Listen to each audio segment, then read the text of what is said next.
লঙ্কা কাণ্ডে হবে কিঞ্চিৎ গান রামায়ণ সভা করে বসে আছেন রাজা দশানন চতুর্মাসে ভক্তবৃন্দ রয়েছেন তখন। রাবণ রাজা দশানন যিনি বাহুবলে ত্রিভুবন জয় করেছিলেন স্বর্গ মর্ত্য পাতাল। দশাননের সারণ পুত্র আমার ইন্দ্রজিৎ লক্ষণের সাথে করিতে গিয়েছিলাম। আজ 3 দিবস পতন হয়েছিল, এখনো ফিরে এলো না। আপন ভুবন তবে যুদ্ধের জয় পরাজয় বাপ কিছুই জানতে পারলাম না। পারলেন না? তবে তুই কি জানিস যুদ্ধের সংবাদ? না না জানেন না। না। এমন সময় রাজার বগ্নদূত এসে রাজসভায় উপনীত হয়েছে। হ্যাঁ ওরে বগ্নদূত! হ্যাঁ বগ্নদূত বলেছে, মহারাজ কি বলিব যুদ্ধের কথা, তবে বলতে পাই যে প্রাণে ব্যথা। ব্যথা শুনে বা লাভ হবে কি? তবে শুনবে যুদ্ধের কথা। বলেন তবে শুনি। শোনো। ও গো বগ্নদূত, মাতা কহে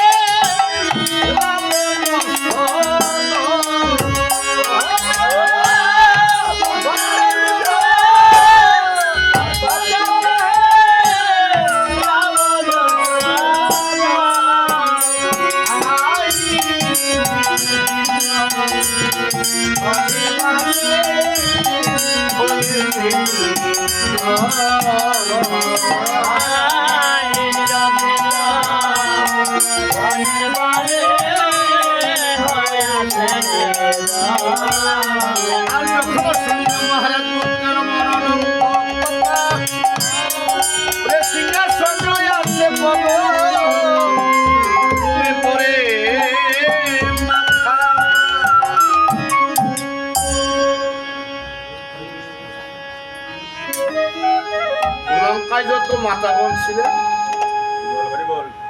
কেউ সে মহারাজের চরণ সেবা করতে লাগলেন, আবার কেউ সুমনের পাখা দিয়ে বাতাস করতে লাগলেন, আবার কেউ সুমনের কলসিতে মাঠে জল দান করলেন। একটু সুস্থতর বলে বলেছে, সারণ সবাই তো চলে গেল। হরে কৃষ্ণ, জয় রাধে। আর এ জগৎ সংসারে মাতা পিতার কাছে অতি আপন হলেন সন্তান, আবার সন্তানের কাছে অতি আপন হলেন মাতা পিতা।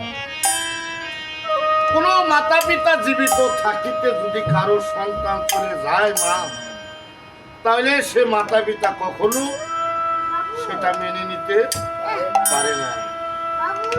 এই পৃথিবীতে যতদিন চন্দ্র সূর্য থাকবে আর মাতা বেঁচে থাকবে, পিতা বেঁচে থাকবে, ততদিন ময়না ময়না বলে দেশ বিদেশে কাঁপবে।